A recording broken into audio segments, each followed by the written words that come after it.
Chapter 3. Faith. Visualization of and belief in attainment of desire. The second step toward riches. Faith is the head chemist of the mind. When faith is blended with the vibration of thought, the subconscious mind instantly picks up the vibration, translates it into its spiritual equivalent, and transmits it to infinite intelligence, as in the case of prayer. The emotions of faith, love, and sex are the most powerful of all the major positive emotions. When the three are blended, they have the effect of coloring the vibration of thought in such a way that it instantly reaches the subconscious mind, where it is changed into its spiritual equivalent, the only form that induces a response from infinite intelligence. Love and faith are psychic, related to the spiritual side of man. Sex is purely biological and related only to the physical. The mixing or blending of these three emotions has the effect of opening a direct line of communication between the finite, thinking mind of man and infinite intelligence. How to develop faith. There comes now a statement which will give a better understanding of the importance the principle of autosuggestion assumes in the transmutation of desire into its physical or monetary equivalent, namely, faith is a state of mind which may be induced or created by affirmation or repeated instructions to the subconscious mind through the principle of autosuggestion. As an illustration, consider the purpose for which you are presumably reading this book. The object is, naturally, to acquire the ability to transmute the intangible thought of impulse of desire into its physical counterpart, money. By following the instructions laid down in the chapters on autosuggestion and the subconscious mind, as summarized in the chapter on autosuggestion, you may convince the subconscious mind that you believe you will receive that for which you ask, and it will act upon that belief, which your subconscious mind passes back to you in the form of faith, followed by definite plans for procuring that which you desire. The method by which one develops faith, where it does not already exist, is extremely difficult to describe, almost as difficult, in fact, as it would be to describe the color of red to a blind man who has never seen color, and has nothing with which to compare what you describe to him. Faith is a state of mind which you may develop at will after you have mastered the 13 principles, because it is a state of mind which develops voluntarily through the application and use of these principles. Repetition of affirmation of orders to your subconscious mind is the only known method of voluntary development of the emotion of faith. Perhaps the meaning may be made clearer through the following explanation as to the way men sometimes become criminals. Stated in the words of a famous criminologist, when men first come into contact with crime, they abhor it. If they remain in contact with crime for a time, they become accustomed to it and endure it. If they remain in contact with it long enough, they finally embrace it and become influenced by it. This is the equivalent of saying that any impulse of thought which is repeatedly passed on to the subconscious mind is, finally, accepted and acted upon by the subconscious mind, which proceeds to translate that impulse into its physical equivalent by the most practical procedure available. In connection with this, consider again the statement, all thoughts which have been emotionalized, given feeling, and mixed with faith begin immediately to translate themselves into their physical equivalent or counterpart. The emotions, or the feeling portion of thoughts, are the factors which give thoughts vitality, life, and action. The emotions of faith, love, and sex, when mixed with any thought impulse, give it greater action than any of these emotions can do singly. Not only thought impulses which have been mixed with faith, but those which have been mixed with any of the positive emotions or any of the negative emotions may reach and influence the subconscious mind.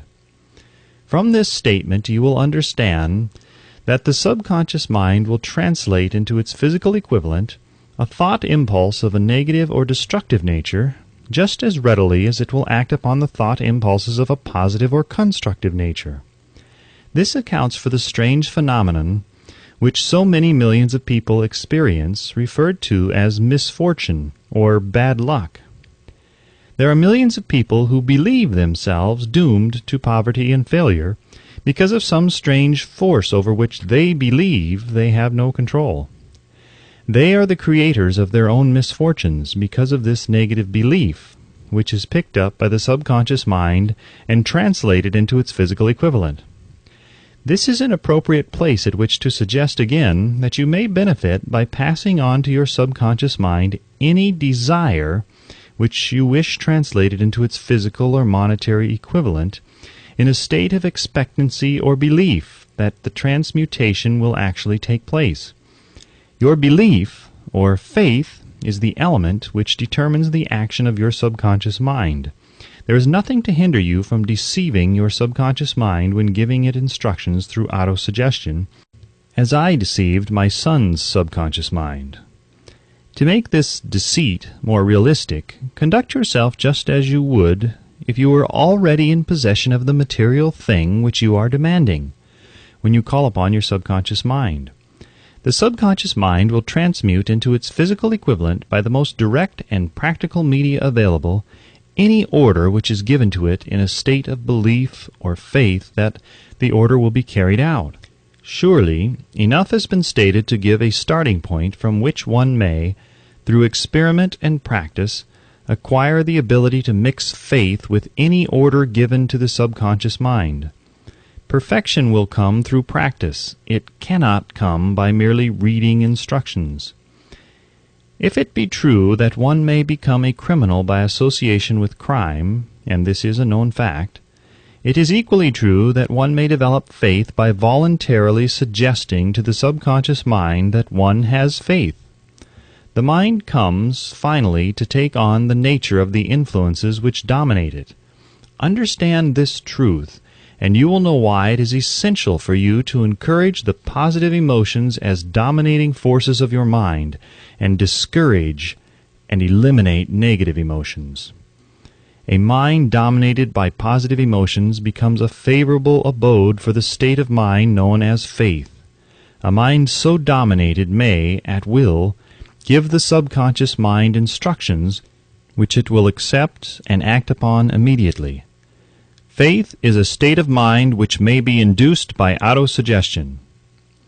All down the ages, the religionists have admonished struggling humanity to have faith in this, that, and the other dogma or creed, but they have failed to tell people how to have faith. They have not stated that faith is a state of mind, and that it may be induced by self-suggestion. In language which any normal human being can understand, we will describe all that is known about the principle through which faith may be developed, where it does not already exist. Have faith in yourself, faith in the infinite. Before we begin, you should be reminded again that faith is the eternal elixir which gives life power and action to the impulse of thought. The foregoing sentence is worth reading a second time, and a third, and a fourth. It is worth reading aloud. Faith is the starting point of all accumulation of riches. Faith is the basis of all miracles and all mysteries which cannot be analyzed by the rules of science. Faith is the only known antidote for failure. Faith is the element, the chemical, which, when mixed with prayer, gives one direct communication with infinite intelligence. Faith is the element which transforms the ordinary vibration of thought, created by the finite mind of man, into the spiritual equivalent. Faith is the only agency through which the cosmic force of infinite intelligence can be harnessed and used by man. Every one of the foregoing statements is capable of proof. The proof is simple and easily demonstrated. It is wrapped up in the principle of autosuggestion. Let us center our attention, therefore, upon the subject of self-suggestion, and find out what it is and what it is capable of achieving. It is a well-known fact that one comes finally to believe whatever one repeats to oneself, whether the statement be true or false. If a man repeats a lie over and over, he will eventually accept the lie as truth. Moreover, he will believe it to be the truth. Every man is what he is because of the dominating thoughts which he permits to occupy his mind. Thoughts which a man deliberately places in his own mind and encourages with sympathy, and with which he mixes any one or more of the emotions, constitute the motivating forces which direct and control his every movement, act, and deed. Comes now a very significant statement of truth. Thoughts which are mixed with any of the feelings of emotions constitute a magnetic force which attracts from the vibrations of the ether other similar or related thoughts. A thought thus magnetized with emotion may be compared to a seed which, when planted in fertile soil, germinates, grows, and multiplies itself over and over again until that which was originally one small seed becomes countless millions of seeds of the same brand. The ether is a great cosmic mass of eternal forces of vibration. It is made up of both destructive vibrations and constructive vibrations. It carries at all times vibrations of fear, poverty, disease, failure, misery, and vibrations of prosperity, health, success, and happiness, just as surely as it carries the sound of hundreds of orchestrations of music and hundreds of human voices, all of which maintain their own individuality and means of identification through the medium of radio. From the great storehouse of the ether, the human mind is constantly attracting vibrations which harmonize with that which dominates the human mind. Any thought, idea, plan, or purpose which one holds in one's mind attracts from the vibrations of the ether a host of its relatives and adds these relatives to its own force, and grows until it becomes the dominating, motivating master of the individual in whose mind it has been housed. Now let us go back to the starting point and become informed as to how the original seed of an idea, plan, or purpose may be planted in the mind. The information is easily conveyed. Any idea, plan, or purpose may be placed in the mind through repetition of thought. This is why you are asked to write out a statement of your major purpose or definite chief aim, commit it to memory, and repeat it in audible words day after day until these vibrations of sound have reached your subconscious mind. We are what we are because of the vibrations of thought which we pick up and register through the stimuli of our daily environment. Resolve to throw off the influences of any unfortunate environment and to build your own life to order. Taking inventory of mental assets and liabilities, you will discover that your greatest weakness is lack of self-confidence.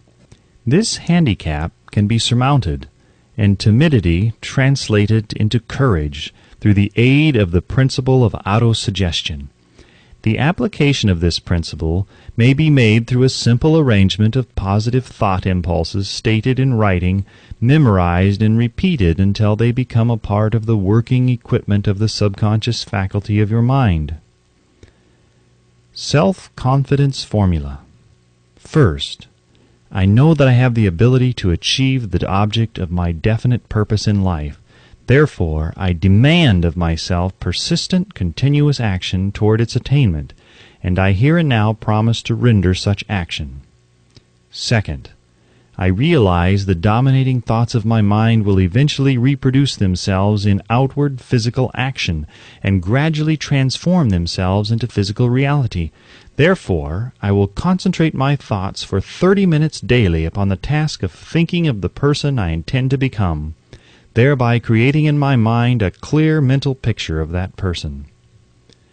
Third, I know through the principle of autosuggestion any desire that I persistently hold in my mind will eventually seek expression through some practical means of attaining the object back of it.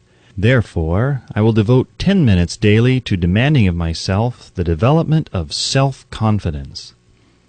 Fourth, I have clearly written down a description of my definite chief aim in life, and I will never stop trying until I shall have developed sufficient self-confidence for its attainment. Fifth, I fully realize that no wealth or position can long endure, unless built upon truth and justice. Therefore, I will engage in no transaction which does not benefit all whom it affects. I will succeed by attracting to myself the forces I wish to use and the cooperation of other people. I will induce others to serve me because of my willingness to serve others. I will eliminate hatred, envy, jealousy, selfishness, and cynicism by developing love for all humanity, because I know that a negative attitude toward others can never bring me success. I will cause others to believe in me, because I will believe in them and in myself.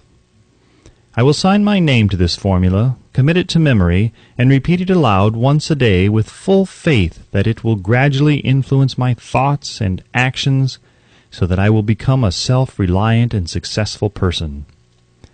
Back of this formula is a law of nature which no man has yet been able to explain.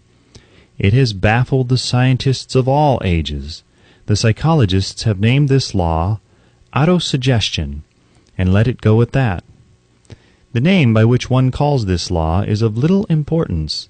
The important fact about it is, it works for the glory and success of mankind, if it is used constructively. On the other hand, if it is used destructively, it will destroy just as readily. In this statement may be found a very significant truth, namely, that those who go down in defeat and end their lives in poverty, misery, and distress do so because of negative application of the principle of autosuggestion. The cause may be found in the fact that all impulses of thought have a tendency to clothe themselves in their physical equivalent. The subconscious mind, the chemical laboratory in which all thought impulses are combined and made ready for translation into physical reality, makes no distinction between constructive and destructive thought impulses. It works with the material we feed it through our thought impulses. The subconscious mind will translate into reality a thought driven by fear just as readily as it will translate into reality a thought driven by courage or faith. The pages of medical history are rich with the illustrations of cases of suggestive suicide. A man may commit suicide through negative suggestion just as effectively as by any other means. In a Midwestern city, a man by the name of Joseph Grant, a bank official, borrowed a large sum of the bank's money without the consent of the directors. He lost the money through gambling. One afternoon, the bank examiner came and began to check the accounts. Grant left the bank, took a room in a local hotel, and when they found him, 3 days later, he was lying in bed, wailing and moaning, repeating over and over these words, "My God, this will kill me. I cannot stand the disgrace." In a short time he was dead. The doctors pronounced the case of one of mental suicide. Just as electricity will turn the wheels of industry and render useful service if used constructively, or snuff out life if wrongly used, so will the law of autosuggestion lead you to peace and prosperity, or down into the valley of misery, failure, and death, according to your own degree of understanding and application of it. If you fill your mind with fear, doubt, and unbelief in your ability to connect with and use the forces of infinite intelligence, the law of autosuggestion will take this spirit of unbelief and use it as a pattern by which your subconscious mind will translate it into its physical equivalent. This statement is as true as the statement that 2 and 2 are 4. Like the wind which carries one ship east and another west, the law of autosuggestion will lift you up or pull you down, according to the way you set your sails of thought. The law of autosuggestion, through which any person may rise to altitudes of achievement which stagger the imagination, is well described in the following verse. If you think you are beaten, you are. If you think you dare not, you don't. If you like to win, but you think you can't, it's almost certain you won't. If you think you'll lose, you're lost. For out of the world we find, success begins with a fellow's will. It's all in the state of mind. If you think you are outclassed, you are. You've got to think high to rise. You've got to be sure of yourself before you can ever win a prize. Life's battles don't always go to the stronger or faster man, but soon or late the man who wins is the man who thinks he can. Observe the words which have been emphasized, and you will catch the deep meaning which the poet had in mind. Somewhere in your makeup, perhaps in the cells of your brain, there lies sleeping the seed of achievement which, if aroused and put into action, would carry you to heights such as you may never have hoped to attain. Just as a master musician may cause the most beautiful strains of music to pour forth from the strings of a violin, so may you arouse the genius which lies asleep in your brain, and cause it to drive you upward to whatever goal you may wish to achieve. Abraham Lincoln was a failure at everything he tried until he was well past the age of 40. He was a Mr. Nobody from nowhere until a great experience came into his life, aroused the sleeping genius within his heart and brain, and gave the world one of its really great men. That experience was mixed with the emotions of sorrow and love. It came to him through Anne Rutledge, the only woman whom he ever truly loved. It is a known fact that the emotion of love is closely akin to the state of mind known as faith, and this for the reason that love comes very near to translating one's thought impulses into their spiritual equivalent. During his work of research, the author discovered, from the analysis of the life, work, and achievements of hundreds of men of outstanding accomplishment, that there was the influence of a woman's love back of nearly every one of them. The emotion of love in the human heart and brain creates a favorable field of magnetic attraction, which causes an influx of the higher and finer vibrations which are afloat in the ether. If you wish evidence of the power of faith, study the achievements of men and women who have employed it. At the head of the list comes the Nazarene. Christianity is the greatest single force which influences the minds of men. The basis of Christianity is faith. No matter how many people have perverted or misinterpreted the meaning of this great force, and no matter how many dogmas and creeds have been created in its name which do not reflect its tenets, the sum and substance of the teachings and the achievements of Christ, which may have been interpreted as miracles, were nothing more or less than faith. If there are any such phenomena as miracles, they are produced only through the state of mind known as faith. Some teachers of religion and many who call themselves Christians neither understand nor practice faith. Let us consider the power of faith as it is now being demonstrated by a man who is well known to all civilization, Mahatma Gandhi of India. In this man, the world has one of the most astounding examples known to civilization of the possibilities of faith. Gandhi wields more potential power than any man living at this time, and this, despite the fact that he has none of the orthodox tools of power, such as money, battleships, soldiers, and materials of warfare. Gandhi has no money, he has no home, he does not own a suit of clothes, but he does have power. How does he come by that power? He created it out of his understanding of the principle of faith, and through his ability to transplant that faith into the minds of 200 million people. Gandhi has accomplished through the influence of faith that which the strongest military power on earth could not, and never will accomplish through soldiers and military equipment.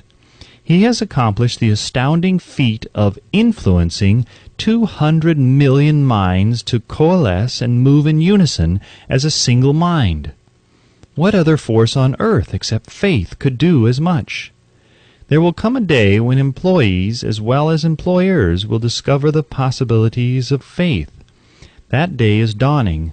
The whole world has had ample opportunity during the recent business depression to witness what the lack of faith will do to business. Surely civilization has produced a sufficient number of intelligent human beings to make use of this great lesson which the depression has taught the world. During this depression, the world had evidence in abundance that widespread fear will paralyze the wheels of industry and business.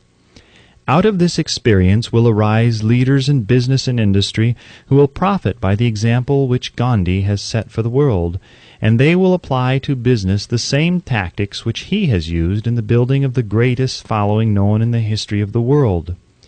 These leaders will come from the rank and file of the unknown men who now labor in the steel plants, the coal mines, the automobile factories, and in the small towns and cities of America. Business is due for a reform.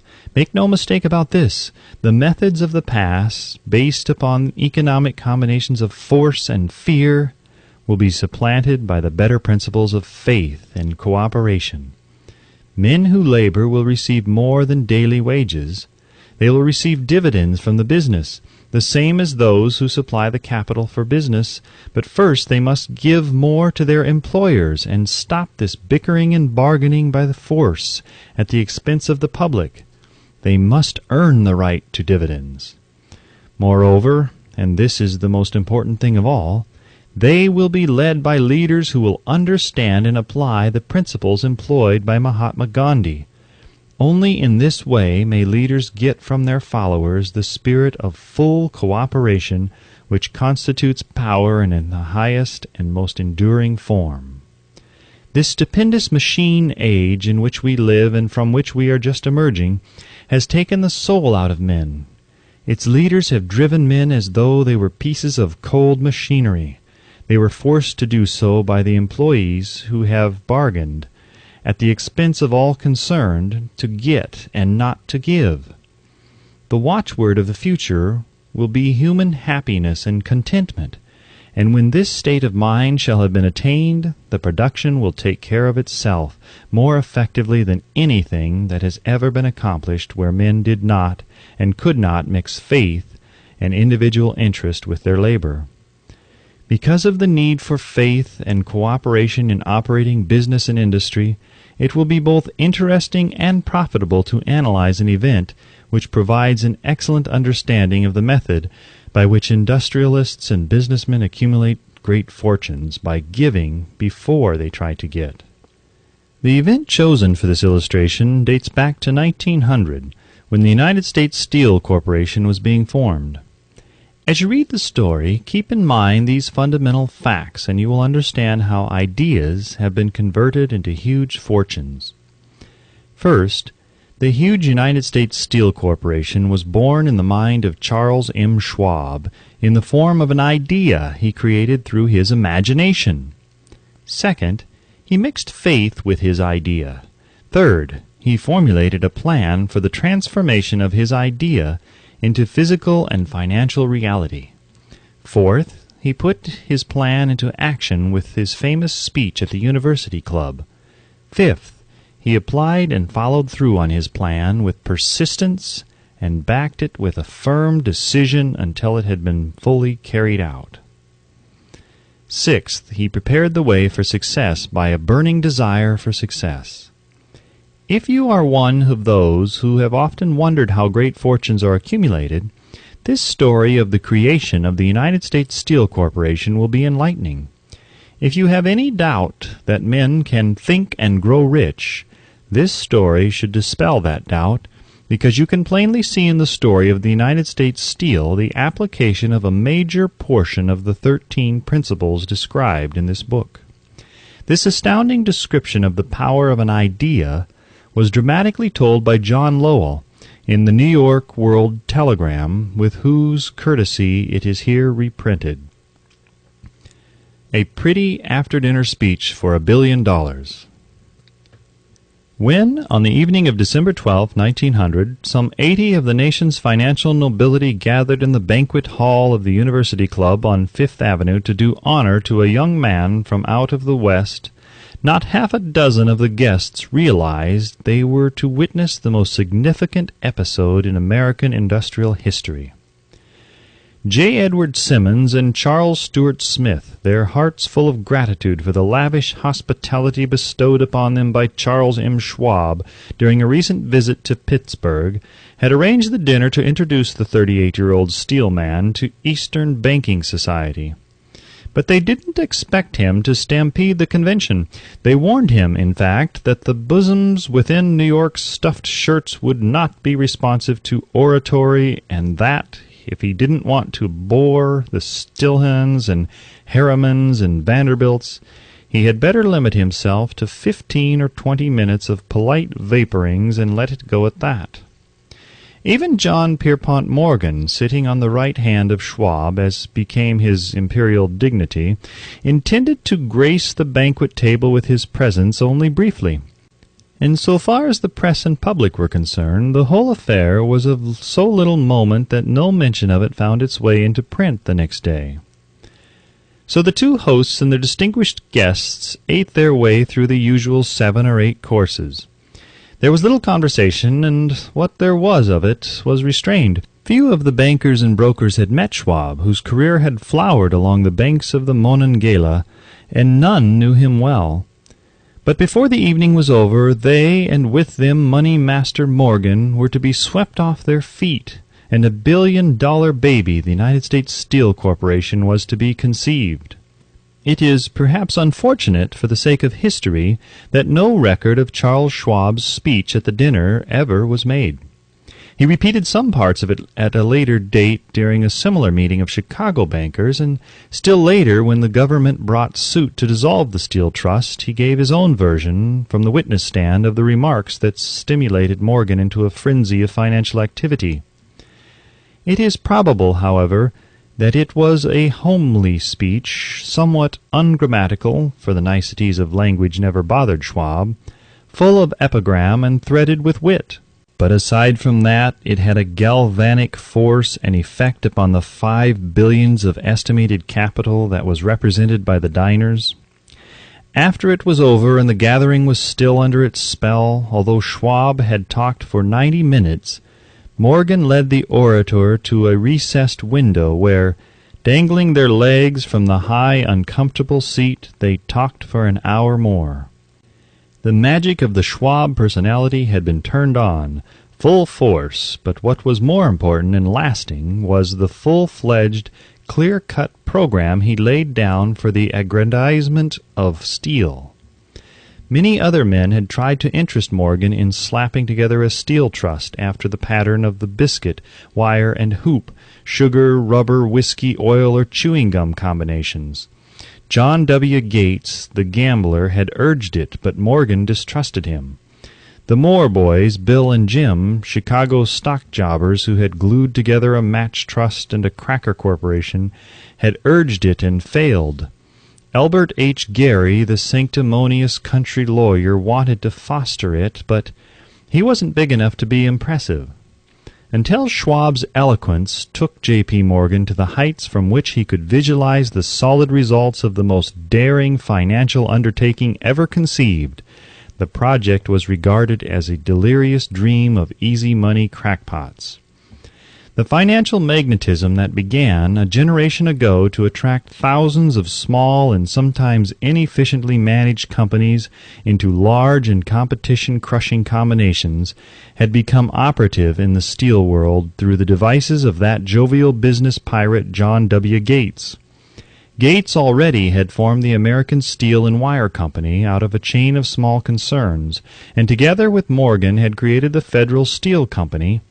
The National Tube and American Bridge Companies were 2 more Morgan concerns, and the Moore brothers had forsaken the match and cookie business to form the American Group, tin plate, steel hoop, sheet steel, and the National Steel Company. But by the side of Andrew Carnegie's gigantic vertical trust, a trust owned and operated by 53 partners, those other combinations were tiny. They might combine to their heart's content, but the whole lot of them couldn't make a dent in the Carnegie organization, and Morgan knew it. The eccentric old Scot knew it too. From the magnificent heights of Skibo Castle he had viewed, first with amusement and then with resentment, the attempts of Morgan's smaller companies to cut into his business. When the attempts became too bold, Carnegie's temper was translated into anger and retaliation. He decided to duplicate every mill owned by his rivals. Hitherto, he hadn't been interested in wire, pipes, hoops, or sheet. Instead, he was content to sell such companies the raw steel and let them work it into whatever shape they wanted. Now, with Schwab as his chief and able lieutenant, he planned to drive his enemies to the wall. So it was that in the speech of Charles M. Schwab, Morgan saw the answer to his problem of combination.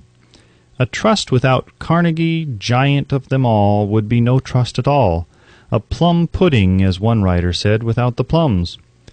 Schwab's speech on the night of December 12, 1900, undoubtedly carried the inference, though not the pledge, that the vast Carnegie enterprise could be brought under the Morgan tent. He talked of the world future for steel, of reorganization for efficiency, of specialization, of the scrapping of unsuccessful mills and concentration of effort on the flourishing properties of the economies in the ore traffic, of economies in overhead and administrative departments, of capturing foreign markets. More than that, he told the buccaneers among them wherein lay the heirs of their customary piracy. Their purposes, he inferred, had been to create monopolies, raise prices, and pay themselves fat dividends out of privilege. Schwab condemned the system in his heartiest manner. The short-sightedness of such a policy, he told his hearers, lay in the fact that it restricted the market in an era when everything cried for expansion. By cheapening the cost of steel, he argued, an ever-expanding market would be created. More uses for steel would be devised, and a goodly portion of the world trade could be captured. Actually, though he did not know it, Schwab was an apostle of modern mass production. So the dinner at the University Club came to an end. Morgan went home to think about Schwab's rosy predictions. Schwab went back to Pittsburgh to run the steel business for wee Andra Carnegie, while Gary and the rest went back to their stock tickers to fiddle around in anticipation of the next move. It was not long coming. It took Morgan about 1 week to digest the feast of reason Schwab had placed before him. When he had assured himself that no financial indigestion was to result, he sent for Schwab and found that young man rather coy. Mr. Carnegie, Schwab indicated, might not like it if he found his trusted company president had been flirting with the Emperor of Wall Street, the street upon which Carnegie was resolved never to tread. Then it was suggested by John W. Gates, the go-between, that if Schwab happened to be in the Bellevue Hotel in Philadelphia, J.P. Morgan might also happen to be there. When Schwab arrived, however, Morgan was inconveniently ill at his New York home, and so, on the elder man's pressing invitation, Schwab went to New York and presented himself at the door of the financier's library. Now, certain economic historians have professed the belief that from the beginning to the end of the drama, the stage was set by Andrew Carnegie, that the dinner to Schwab, the famous speech, the Sunday night conference between Schwab and the money king, were events arranged by the canny Scot. The truth is exactly the opposite. When Schwab was called to consummate the deal, he didn't even know whether the little boss, as Andrew was called, would so much as listen to an offer to sell, particularly to a group of men whom Andrew regarded as being endowed with something less than holiness. But Schwab did take into the conference with him, in his own handwriting, 6 sheets of copper plate figures, representing to his mind the physical worth and the potential earning capacity of every steel company he regarded as an essential star in the new metal firmament. 4 men pondered over these figures all night. The chief, of course, was Morgan, steadfast in his belief in the divine right of money. With him was his aristocratic partner, Robert Bacon, a scholar and a gentleman. The third was John W. Gates, whom Morgan scorned as a gambler and used as a tool. The fourth was Schwab, who knew more about the processes of making and selling steel than any whole group of men then living. Throughout that conference, the Pittsburgher's figures were never questioned. If he said a company was worth so much, then it was worth that much and no more. He was insistent, too, upon including in the combination only those concerns he nominated. He had conceived a corporation in which there would be no duplication, not even to satisfy the greed of friends who wanted to unload their companies upon the broader Morgan shoulders. Thus he left out, by design, a number of the larger concerns upon which the walruses and carpenters of Wall Street had cast hungry eyes. When dawn came, Morgan rose and straightened his back. Only one question remained. "Do you think you can persuade Andrew Carnegie to sell?" he asked. "I can try," said Schwab. "If you can get him to sell, I will undertake the matter," said Morgan. So far so good, but would Carnegie sell? How much would he demand? Schwab thought about $320 million. What would he take payment in? Common or preferred stocks? Bonds? Cash? Nobody could raise $1/3 billion in cash. There was a golf game in January on the frost-cracking heath of the St. Andrew's Links in Westchester, with Andrew bundled up in sweaters against the cold and Charlie talking volubly, as usual, to keep his spirits up. But no word of business was mentioned until the pair sat down in the cozy warmth of the Carnegie cottage hard by. Then, with the same persuasiveness that had hypnotized 80 millionaires at the University Club, Schwab poured out the glittering promises of retirement and comfort, of untold millions to satisfy the old man's social caprices. Carnegie capitulated, wrote a figure on a slip of paper, handed it to Schwab, and said, "All right, that's what we'll sell for." The figure was approximately $400 million, and was reached by taking the $320 million mentioned by Schwab as a basic figure and adding to it $80 million to represent the increased capital value over the previous 2 years. Later, on the deck of a transatlantic liner, the Scotsman said ruefully to Morgan, "I wish I had asked you for $100 million more." "If you had asked for it, you would have gotten it," Morgan told him cheerfully. There was an uproar, of course. A British correspondent cabled that the foreign steel world was appalled by the gigantic combination.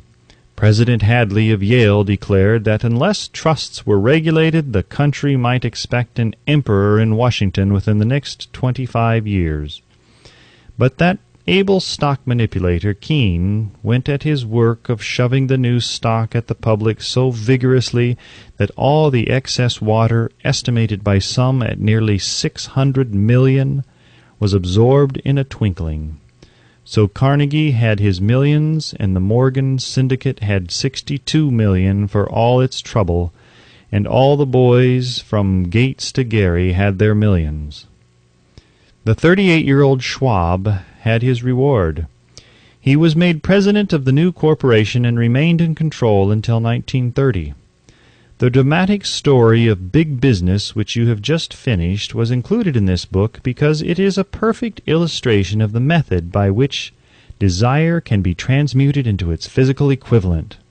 I imagine some readers will question the statement that a mere intangible desire can be converted into its physical equivalent. Doubtless, some will say, you cannot convert nothing into something. The answer is in the story of the United States Steel. That giant organization was created in the mind of one man. The plan by which the organization was provided with the steel mills that gave it financial stability was created in the mind of the same man. His faith, his desire, his imagination, his persistence were the real ingredients that went into the United States Steel. The steel mills and mechanical equipment acquired by the corporation after it had been brought into legal existence were incidental, but careful analysis will disclose the fact that the appraised value of the properties acquired by the corporation increased in value by an estimated $600 million by the mere transaction which consolidated them under one management. In other words, Charles M. Schwab's idea, plus the faith with which he conveyed it to the minds of J.P. Morgan and the others, was marketed for a profit of approximately $600 million, not an insignificant sum for a single idea. what happened to some of the men who took their share of the millions of dollars of profit made by this transaction is a matter with which we are not now concerned. The important feature of the astounding achievement is that it serves as unquestionable evidence of the soundness of the philosophy described in this book, because this philosophy was the warp and the woof of the entire transaction. Moreover, the practicability of the philosophy has been established by the fact that the United States Steel Corporation prospered and became one of the richest and most powerful corporations in America, employing thousands of people, developing new uses for steel, and opening new markets, thus proving that the $600 million in profit which the Schwab idea produced was earned. Riches begin in the form of thought. The amount is limited only by the person whose mind the thought is put into motion. Faith removes limitations. Remember this when you are ready to bargain with life for whatever it is that you ask as your price for having passed this way. Remember also that the man who created the United States Steel Corporation was practically unknown at the time. He was merely Andrew Carnegie's Man Friday, until he gave birth to his famous idea. After that, he quickly rose to a position of power, fame, and riches. There are no limitations to the mind except those we acknowledge. Both poverty and riches are the offspring of thought.